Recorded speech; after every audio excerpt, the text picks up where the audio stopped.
साथ मौजूद हैं काशिफ राना साहब। ये एक बिजनेसमैन भी हैं और हैं रोटी क्लब के। आज इस डे के मौके में हमारे साथ हैं। चलें इनसे पूछते हैं आज इस मौके पे ये क्या कहना चाहते हैं लोग। अस्सलाम वालेकुम, कैसे हैं आप लोग?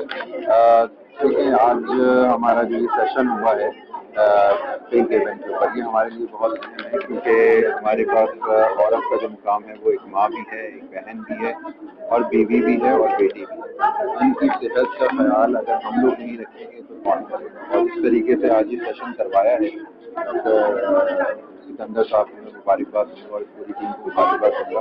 इस तरह की पिंक इवेंट की एक्टिविटीज़ होनी चाहिए और रोटरी क्लब कराची भी इस तरह की एक्टिविटीज़ में बहुत ज़्यादा पार्टिसिपेट कर रहा है इंशाल्लाह।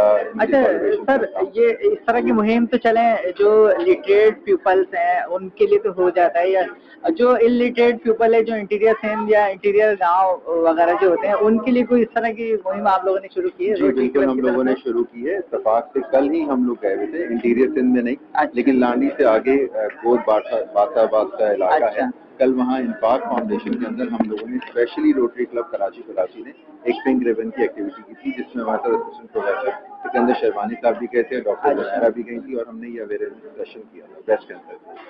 और इस तरह की एक्टिविटीज़ हम चाहते हैं कि इंटीरियर में भी, और जिस तरह की हमारी रिसोर्सेज हैं हम इसे पूरे पाकिस्तान में। थैंक यू सर, एक बहुत बेहतरीन काम कर रहे हैं, खास तौर